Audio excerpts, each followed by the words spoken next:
Viva the song by Queen Latifah. And I just love that. But there is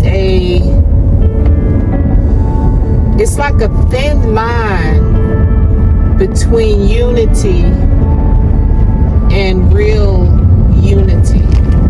It's like a double-edged sword, There's some unity in what I'm learning, and I'm just going to share from my perspective and from my experiences. Unity can be dangerous, like really dangerous. And me personally, as much as I love unity, I cannot unify with everyone.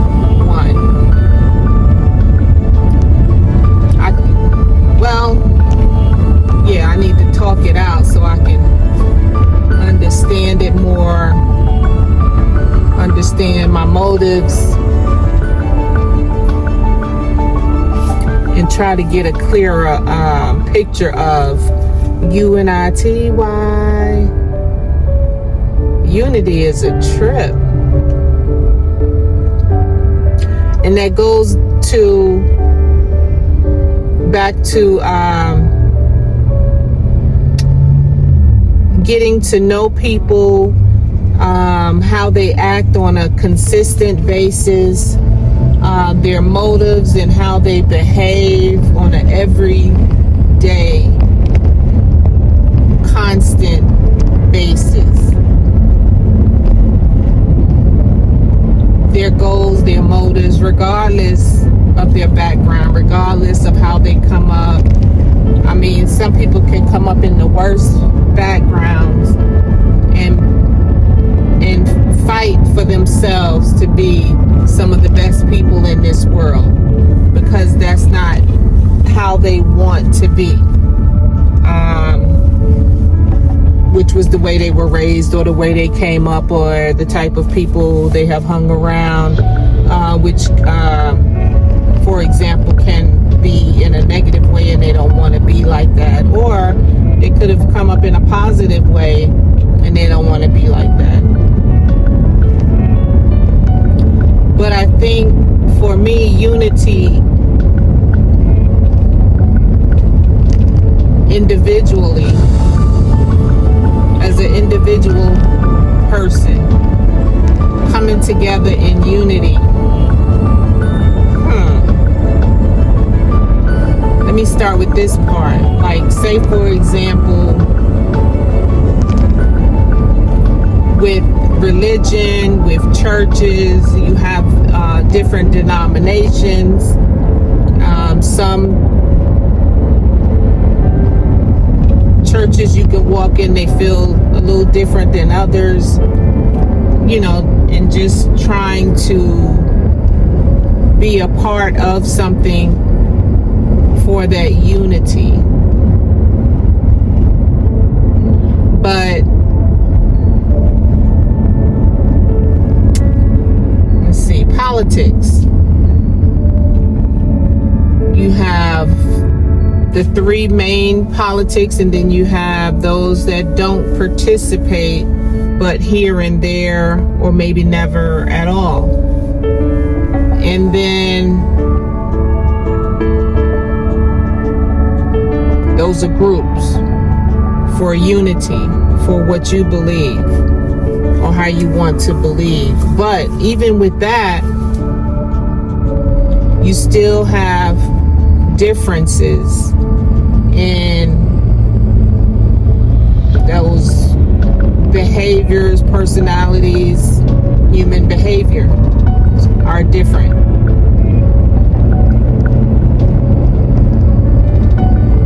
Same with families. UNITY, we have different human behaviors. Some are good, some are bad, some are ugly. Same thing with the workplace and co-workers. You want teamwork. Teamwork is the dream work. teamwork. UNITY, let's unify and come together. And that's one of the hardest ones, because you see each other every day that you work, however many days a week, similar to like a second family. And so regardless of the various different behaviors and personalities,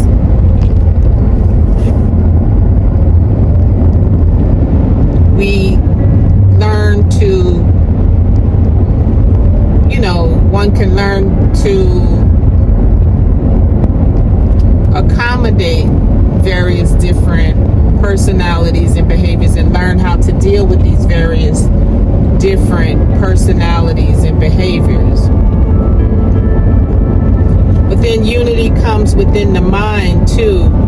It's like, okay, so these difficult personalities and behaviors that don't align with, let's say, how I feel or how I think or how I believe or how I want to proceed in my actions, the ones that the ones that are very difficult, the ones that I try to distance myself from, or try to learn different tactics of how to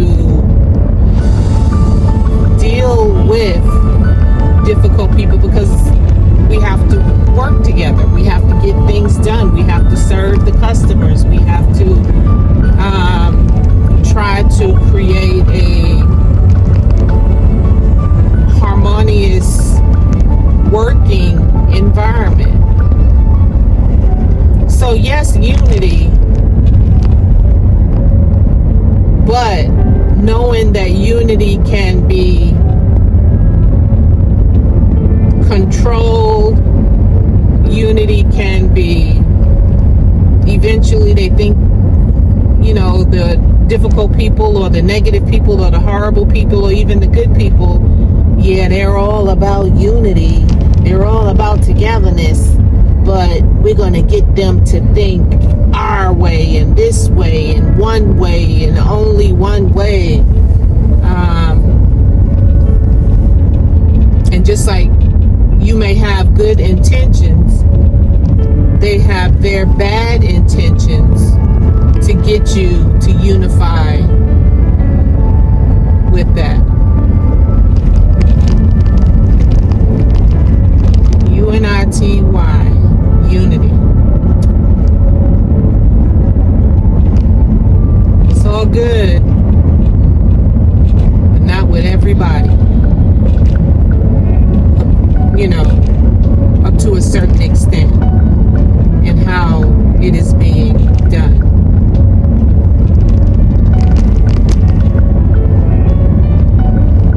Unity, unify, get together.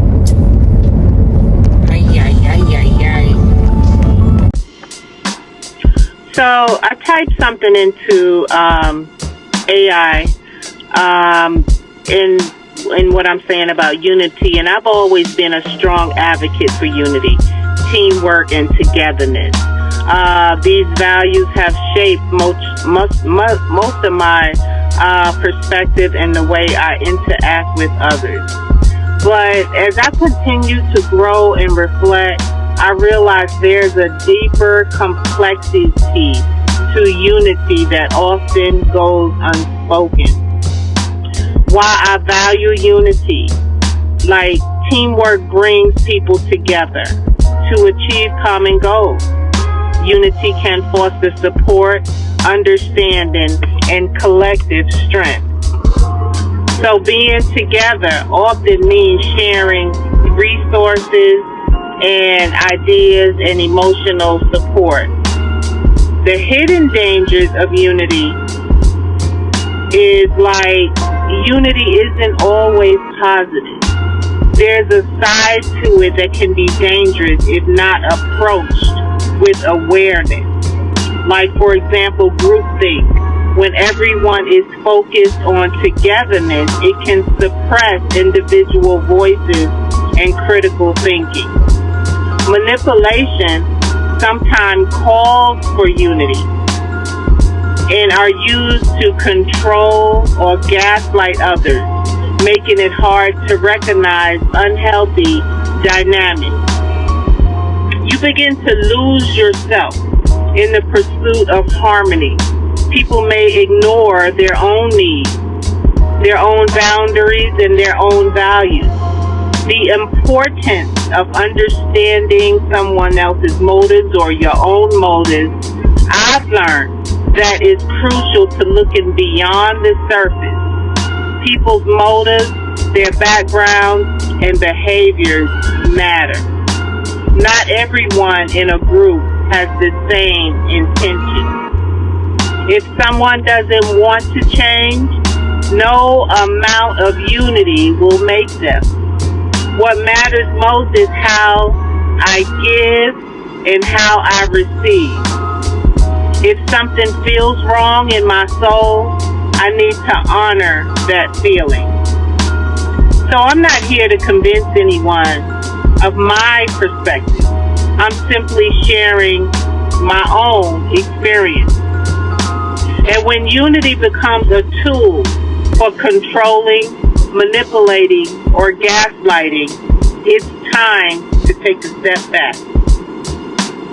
Protecting my well-being means recognizing when to reject negative behaviors and walk away from unhealthy dynamics.